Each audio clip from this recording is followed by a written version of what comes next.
My name is Jim Garcia, and I work in the Multicultural Center. And it's my pleasure and honor to introduce our keynote speaker, Dr. Leanne Bell. And so as today is about stories, I'd like to share with you the story about inviting our keynote speaker here.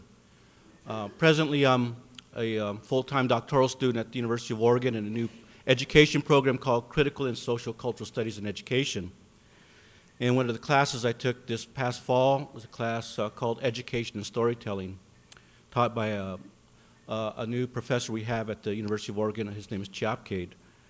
And so he gave us our readings, of course, and that's how I was introduced to the book that we're using as a foundation for this conference by Dr. Bell, and that is Storytelling for Social Justice, Connecting Narrative and Arts in Anti-Racist Teaching. So one of the things I captured from the book myself was, and what I've recently incorporated in my professional endeavors, working with Latino youth. And that is, we need to provide a framework to have a conversation, a common understanding as a community. And so I shared this framework that Dr. Bell will present to us this morning to the committee as a way to engage in a conversation about stories here at Lane Community College, because every place has a story. And so this is our way of making these stories present and visible as we go about our roles here at Lane Community College.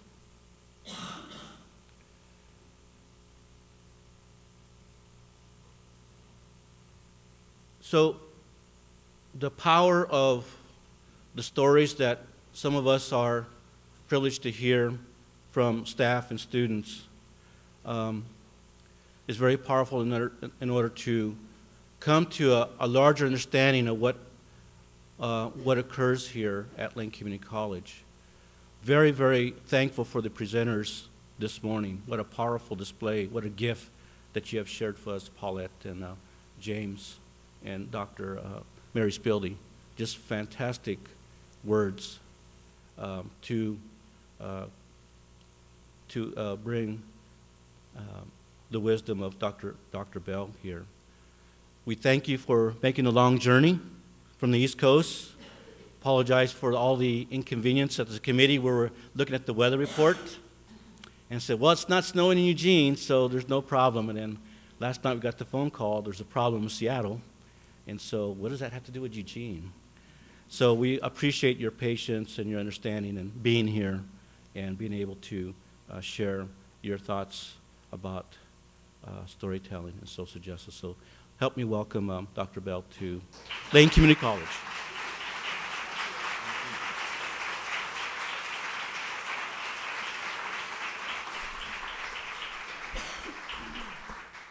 Can everyone hear me with this microphone?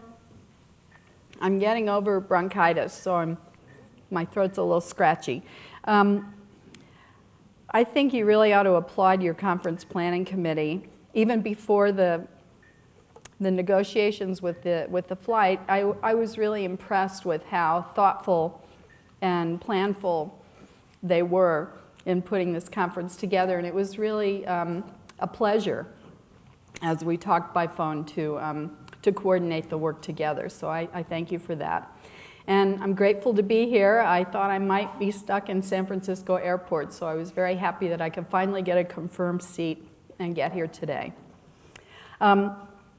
This misalignment, I'm someone who really doesn't like that, and I think it happened because I usually use a different program than PowerPoint, so I'm hoping this is the only one that's kind of out of alignment. My perfectionist streak doesn't like this. So anyway, I honor the work you're doing here today, and I'm so thrilled that you're using my storytelling framework for your conference. It's very exciting for me to see what you all do with this model that is intended as a container for people to fill with their own stories. So it's really a pleasure for me to be here today to share this work with you. My plan today is to give you an overview of the storytelling model and how it came about, to talk about the 4 story types in the model and give you some examples, and then to close with where we might go next. So, and I'm operating 2 machines here because this has a different, so you got to bear with me. All right, so I got to do it on here too. So I start with this New Yorker cartoon to illustrate how we typically deal with race and other uncomfortable issues of inequality in public discourse in this country. I think the elephant represents our racial past and the long, complicated, and often sordid history of race relations in this country. And I have to say I was really appreciative of the article that you sent me that Barry Lopez wrote, because it taught me some things about the particular history of your region. And of course the examples I give are from my context on the East Coast, but you will fill the story types with your stories. But I thought that Lopez's article was a really wonderful link to the model and illustrating the concealed stories from history and the complicated and sordid racial past that we all share. So on the analyst's couch, the elephant laments, "I'm right here, and no one acknowledges me." The impetus for, wait a minute, okay, you really got to bear with me with these 2 different, okay. The impetus for my work on storytelling came from research I was doing with some graduate students a few years ago. We were interviewing gatekeepers in education and human services about how they thought about race and racism. And I define gatekeepers as people whose ideas about race can have consequential impacts for their clients and students. So teachers, administrators, counselors, people like that in education and human services. And one of the things we noticed in analyzing the data is that 2 things. People often tell stories to talk about race, and that in general, whites often tell different stories than people of color. This is, broadly speaking, this is not in every case, but that white people often tell stories about, yes, things were bad, but they're getting better. So it's sort of a narrative of ongoing progress. And people of color tend more often to tell stories about the obstacles that continue. So these discourses make it hard to have a global discourse because we need to listen to each other and understand that we're talking differently.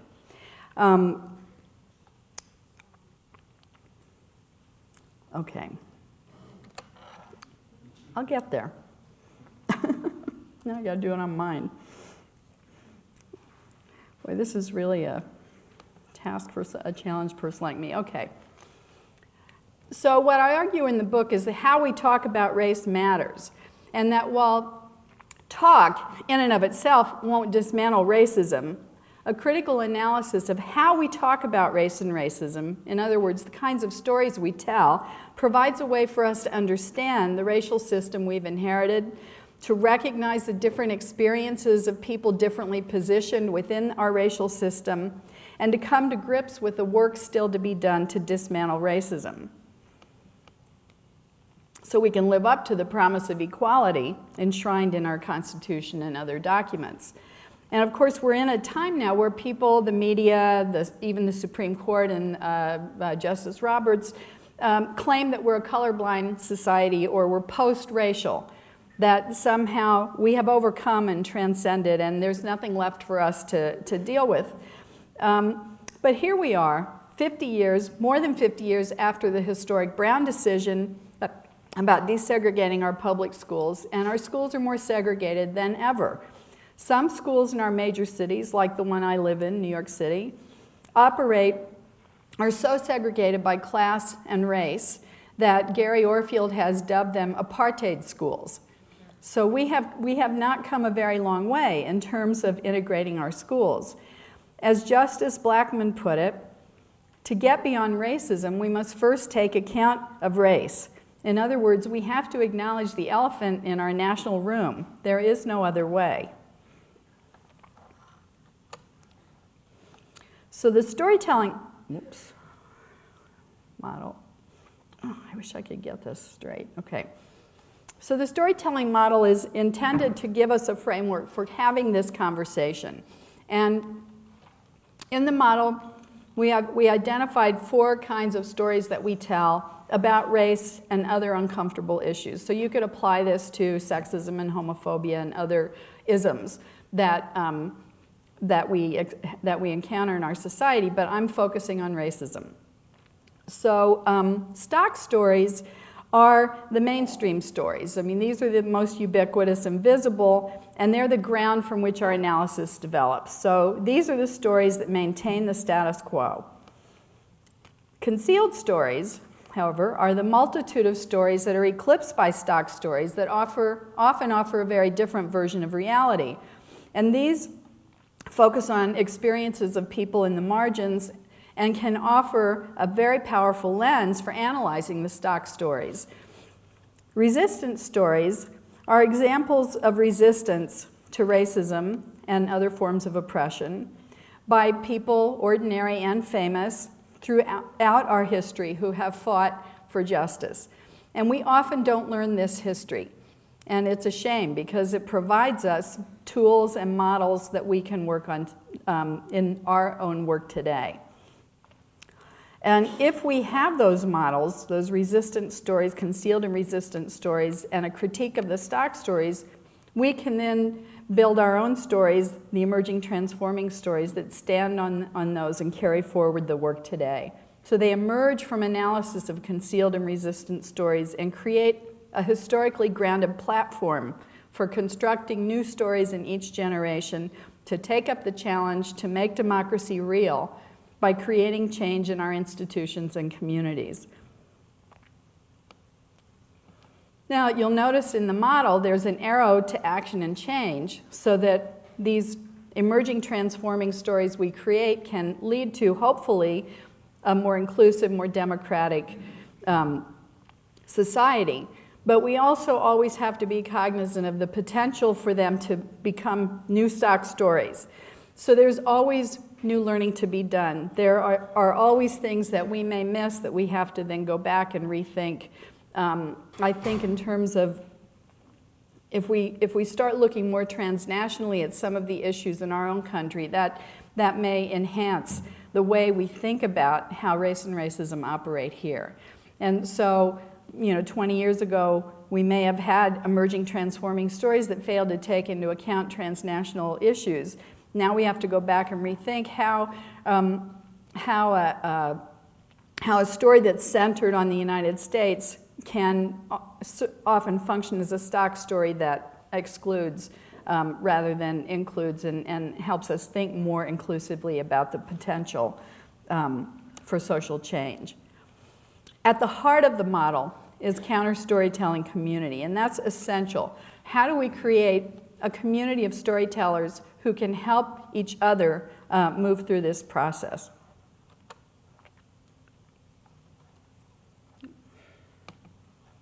Okay. Oops.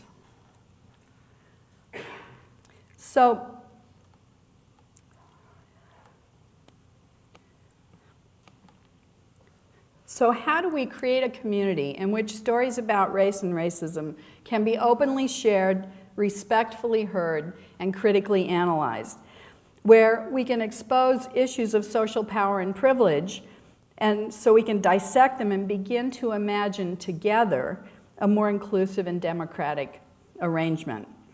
And in order to do this, it's important to identify the terms of engagement, since we come to the table from different social locations, as the research I indicated earlier talked about. And how do we create counter-storytelling community that recognizes that not all stories are equal? Some stories are supported and reinforced by a power structure, while others have to fight tenaciously to be heard. As Bell Hooks says, for some, openness is not about luxury, the luxury of will I choose to share this or share that, but will I make it through? Will I stay alive? So as Corza says, we want to invite kitchen talk, honest, straight-up conversation that people have in the kitchen, in contrast to the sugar-coated conversations for the living room that's too polite to get to the heart of the matter. Recognizing that people of color often bear the weight of talking about race, how do we create a community where white members can take on a fair share of this burden? We do this by, in the storytelling project that developed this model, we develop guidelines together with these explicit goals in mind. Guidelines that will help us discuss racism openly, listen respectfully to each other's voices and stories, scrutinize our stories in terms of their relation to power and privilege, and recognize how some stories are muted or supported based on their relation to the status quo or stock stories. We don't want to reproduce the systems we hope to dismantle. And again, if you've read the Barry Lopez article, he talks about profound courtesy, which I love as a term. I thought that was a lovely term for the kind of storytelling community that we want to create. We use the terms comfort zone and learning edge.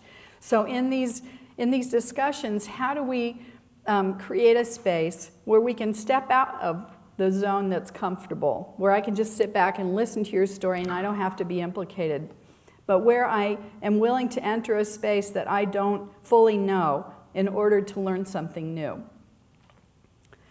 This quote that I have on the slide comes from one of my white students in that original study. And I love it because I think it talks about what we have to gain by taking the risks of having profound storytelling community. When we begin to see ourselves as contributing to a fabric, we're no longer invisible threads or entire bolts full of lonely self-importance. And I love that because we want to be part of a tapestry that we all can shine in without overpowering or muting other parts of the tapestry. Okay, here we go.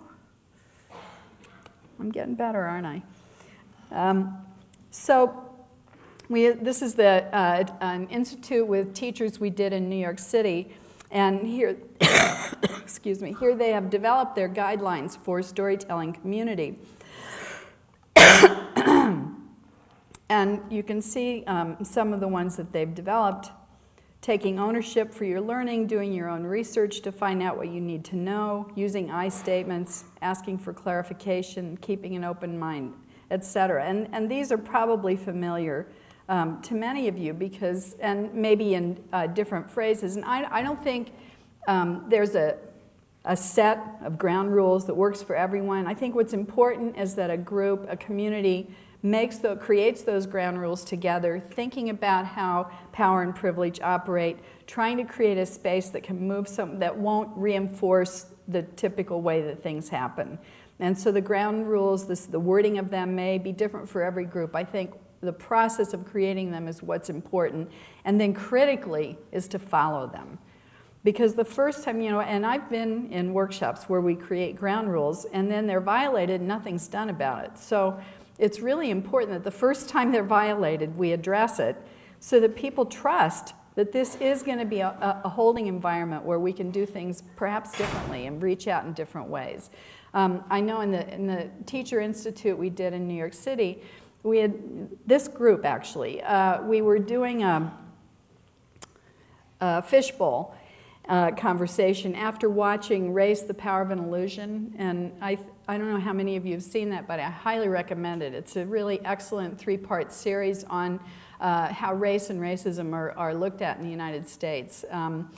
And so in this fishbowl, one of the teachers, an African-American woman, started tearing up as she said, I didn't realize all the ways in which what I thought was my own individual lack was really trying to move through a system that wasn't supporting me. And she was just feeling that. And another participant, a white woman, immediately spoke up and said, well, it's not just race. I mean, I feel that way too about class. And so we said, well, wait, let's stop a minute. And I asked the white woman, did you hear what she said? And can you repeat what she said? And she couldn't. She was triggered by her own reaction to the film. And so we had to slow down and stop for her to hear what her classmates said, what her colleagues said, and really process that. And then we came back to, after the first participants' reactions were processed, then we could come back and say, okay, you had a reaction based on class. Let's talk about that. So it's not that we want to diminish what another participant has to contribute, but we have to set in a climate where people really hear each other and don't do that kind of only talking out of my own place and not really listening to, not really engaging with what you're telling me.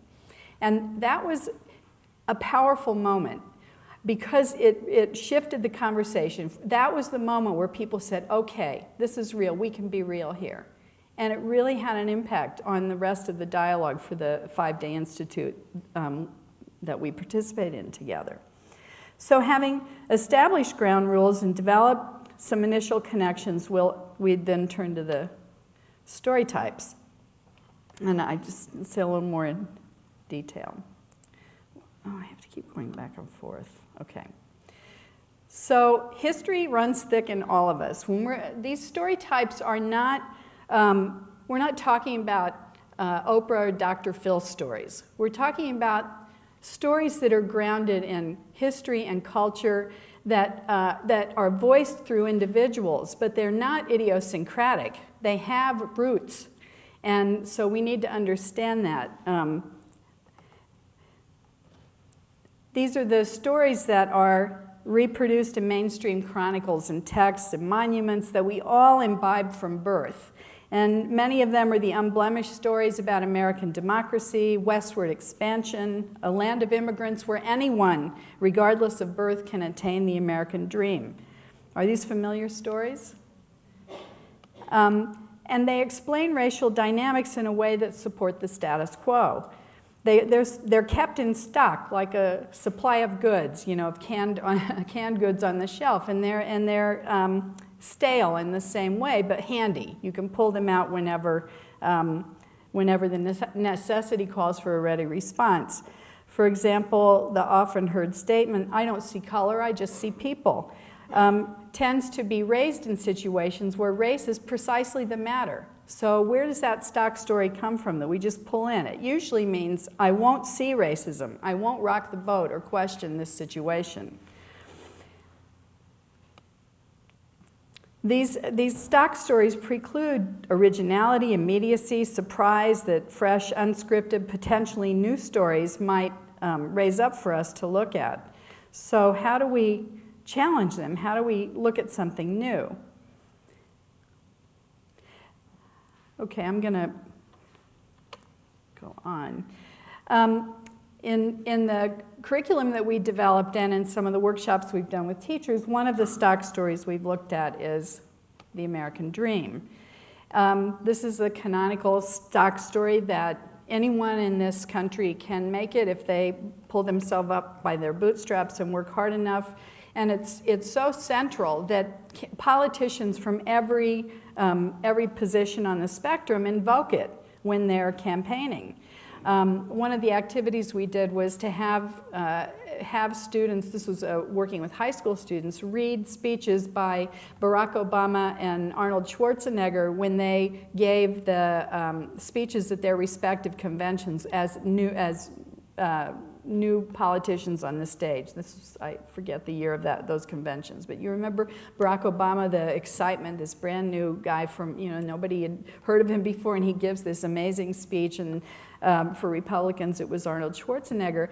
And we have the students analyze these two speeches and identify the parts where they invoke the American dream and do a Venn diagram. Everybody know what a Venn diagram is? So here's Obama and here's Schwarzenegger.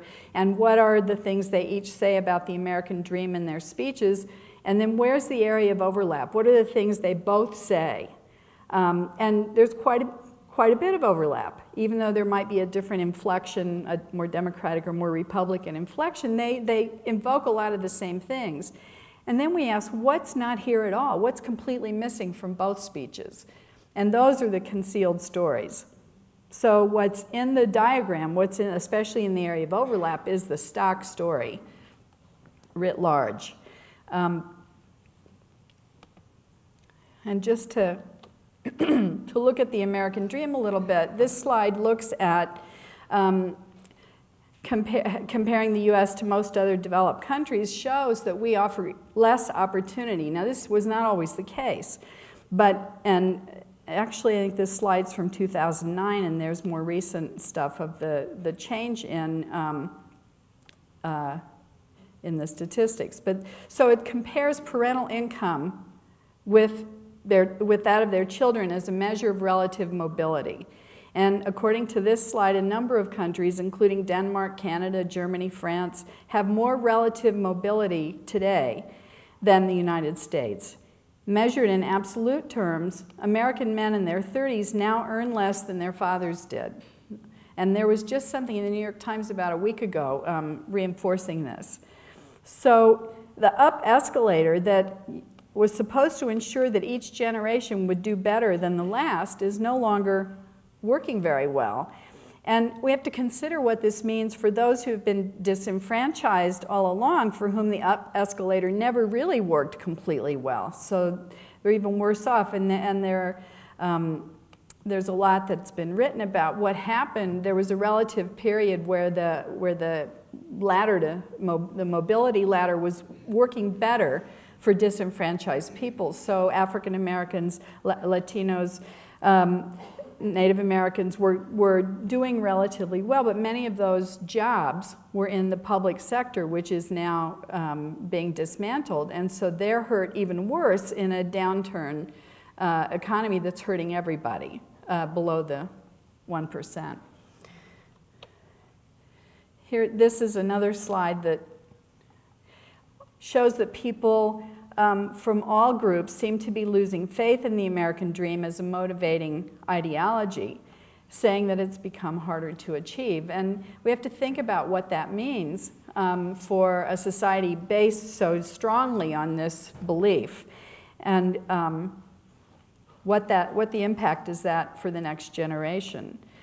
I use this slide because I think this is one of the grim alternatives we may be turning to, moving toward a casino economy where people believe that there is no point in working hard because the system is rigged. And so we just need to, hope that we can hedge our bets and win, as we see Wall Street doing, but certainly you don't see that happening for everyone else.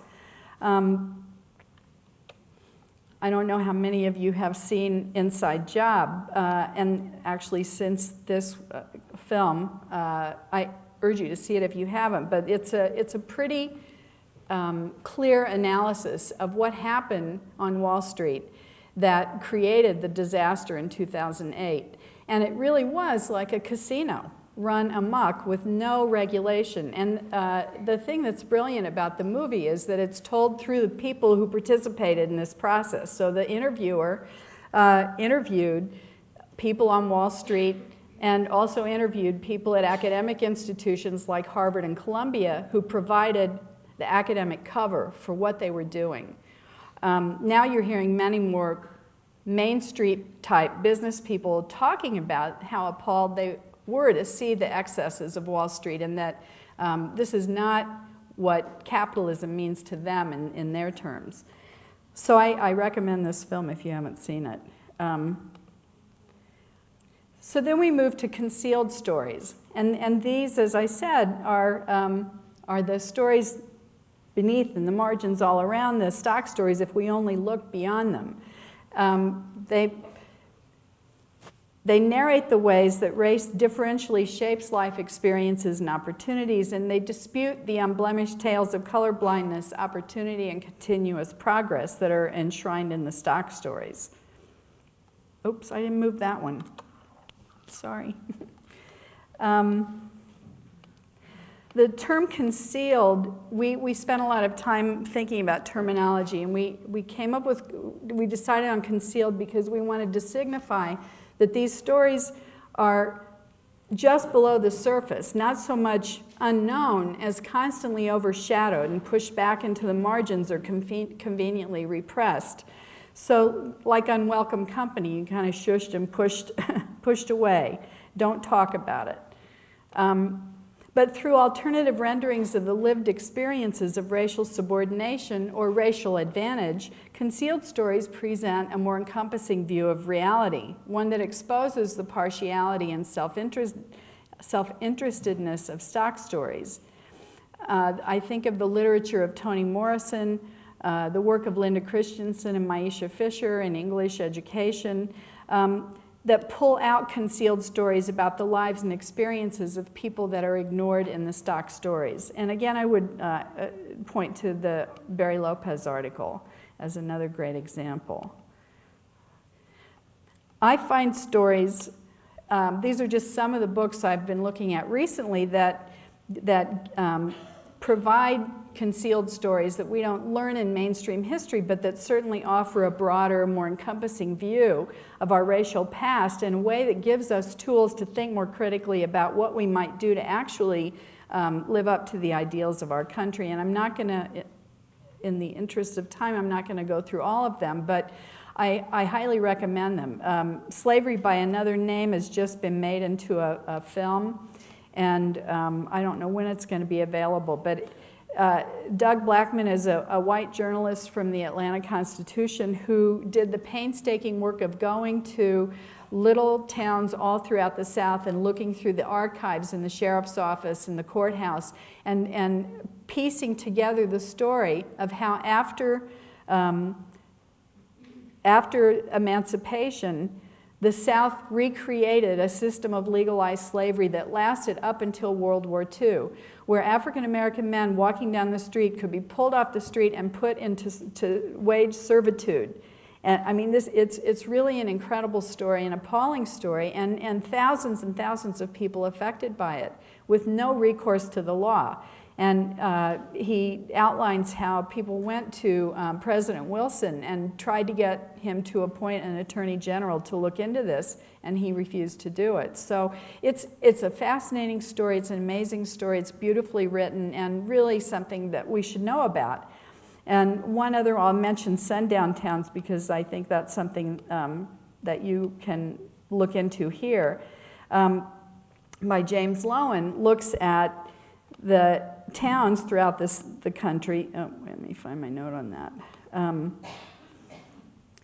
In many parts of the United States where they literally had signs keeping out African Americans, in many parts of the country, Chinese Americans, Jewish Americans, Native Americans, and Mexican Americans, and literally saying, don't be caught in this town after sundown. And when Lowen started doing the research for this, he thought he was looking in Illinois, his own home state. He had heard stories about these towns, and he wanted to know, was this true? How did this happen? And he expected to find maybe 10 such towns in Illinois. What he found, more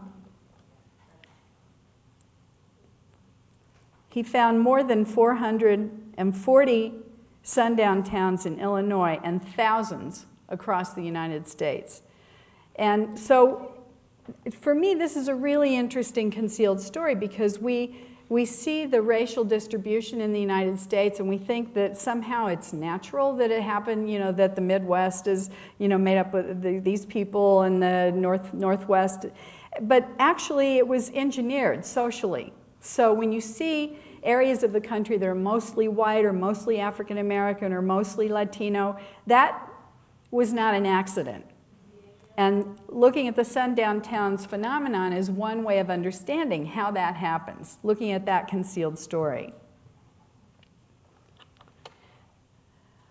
Okay, so another way of looking at concealed stories, contemporary artists are doing really amazing work. And so I'm just going to show you this art piece by Fred Wilson, who's an African-American artist. And he did this museum installation piece called Mine, Yours. So on the left, we see a wooden picture frame containing an old black and white photograph, a portrait of 8 African Americans, men, women, and children, a family. And in front of the photograph, he's written the word mine. And so here he's showing this family of sharecroppers, their commitment to family, their dignity. And on the right side of the frame, you see these collectible dolls, ceramic figurines of African Americans that kind of mimic the positioning on the other side, but were popular collectibles at one time. And as I understand, there's something of a renaissance in these things, in collecting these things.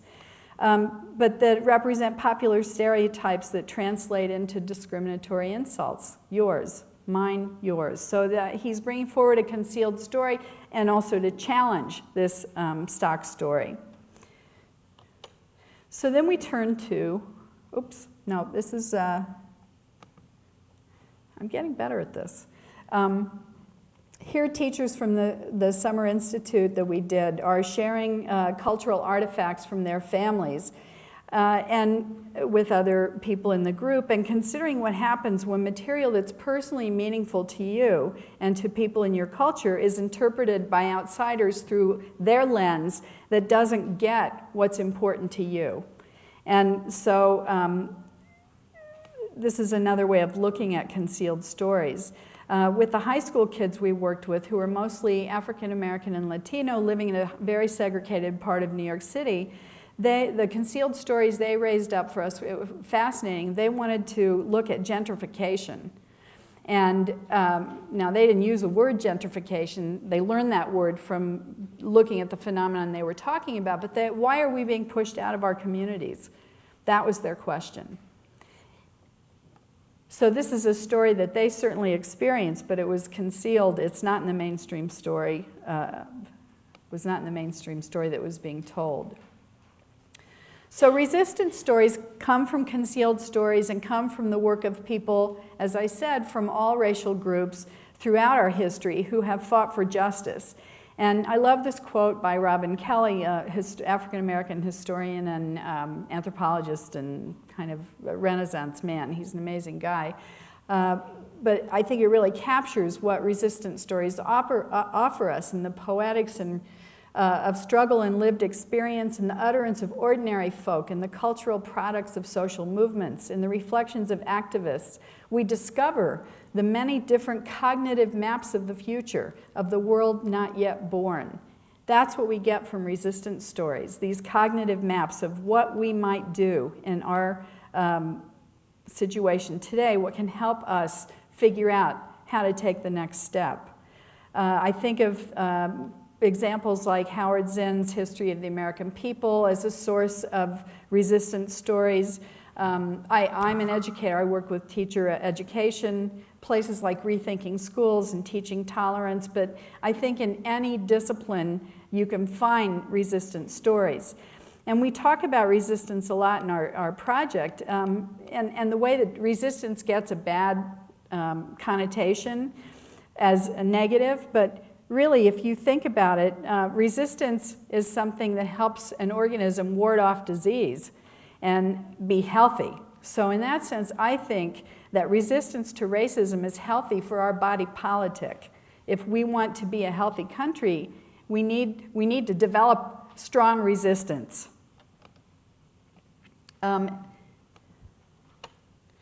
This is an example of a resistance story from artist David Avalos, challenging the stock story of westward expansion. And this is an 8-foot installation piece that he created that to really pointedly acknowledge the racist assumptions embedded in dominant narratives or stock stories in our cultural that are embedded in our oh God, I'm going the wrong way here. That are embedded in our cultural and historical consciousness. Here he's taken images of the original inhabitants of this country and juxtaposed them with text that describes a collective mythology of the West as a wilderness. In 1904, Edward Curtis was commissioned by J.P. Morgan to create a photographic record of all of the tribes in North America. His images back then helped establish a view of Native people as primitive and savage, with archaic rituals, beliefs, and traditions. In the introduction to his book, Curtis writes that the value of this work is in recording the, quote, vanishing lives of a people who are rapidly losing their aboriginal character and destined ultimately to become assimilated to the superior race. Avalos has taken those photographs from Curtis and positioned them so that people are looking directly at us. Their faces are looking directly at us. And bringing forward the real people who have been rendered invisible. And over their faces, he's written wilderness. And I want to move to this next slide, which shows the dictionary definition of wilderness that he's put there. A tract or region uncultivated and uninhabited by human beings. So this is really trying to challenge, to bring forward concealed stories and also challenge as an act of resistance through this juxtaposition, that notion of westward expansion and manifest destiny and all of that. This one is from an installation piece by artist Flo Oi Wong. On Angel Island in San Francisco, where she wanted to bring forward the stories of paper people about the false identities that many Chinese immigrants were forced to assume when they were detained and interrogated after the Chinese Exclusion Act of 1882. And so people had to pretend to be other than who they were. And often their families didn't know anything about it. Flo didn't know that her mother had been a paper person. So she created this installation that tells the story of the family secret that allowed people to enter through Angel's Island, and as a way of challenging and talking back to that silencing and rendering invisibility of the experiences of these people.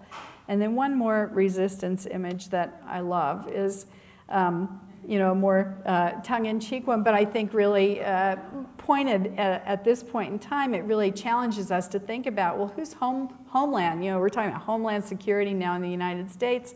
Let's problematize homeland. Whose homeland? Who's a terrorist, and how does terrorism operate? So this is a playful way of turning a stock story on its head and challenging us to look at taken for granted ideas. And then the final story type, emerging transforming stories, are new stories that we construct. The work is ongoing, it's not finished, and we have a role to play. We have stories that we have to participate in creating to challenge stock stories that are operating today, to amplify and build on concealed and resistant stories so we can build new stories to catalyze contemporary efforts against racism and for justice. I thought a lot about how to name this story type, and I like the emerging connotes both the developing embryonic nature of new stories and the historical analytic roots that prepare the ground for their manifestation. Emerging as in something newly or recently independent also reflects how the preceding story types have paved the way for developing the necessary critical knowledge, agency, and self-determination to construct new stories. Transforming connotes the conversion of one form of energy into another to catalyze change.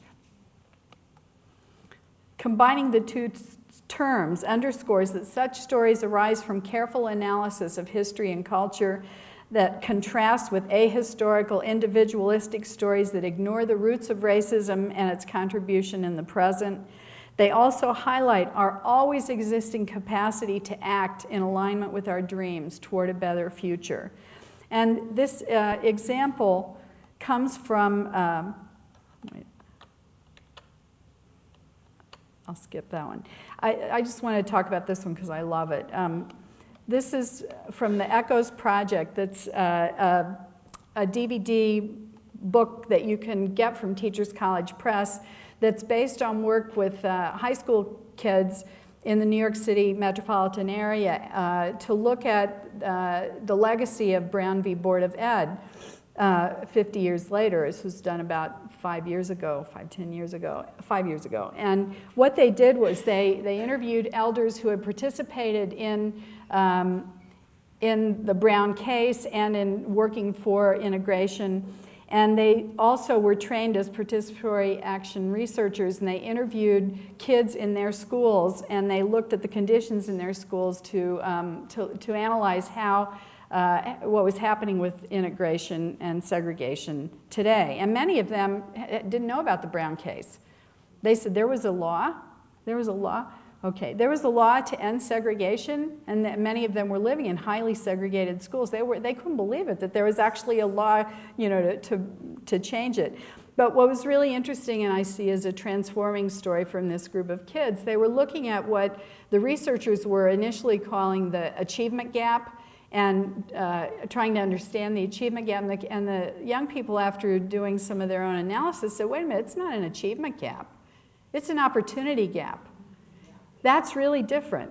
And you know, that reframing is the basis for a different way of telling that story, and was very empowering for them. So I'll close with this slide, which is of my goddaughter, who's, when she was 2, now she's 8, she's going to be 8 next week. But like many children, she has more fun playing with the bag a toy came in than with the toy itself, using the bag to fill it with her own meaning. The storytelling project model invites us all to use our imagination to envision a better future, one that includes us all.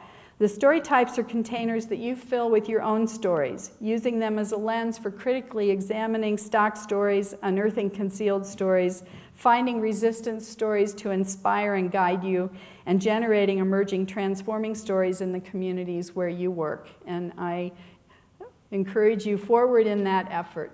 Thank you.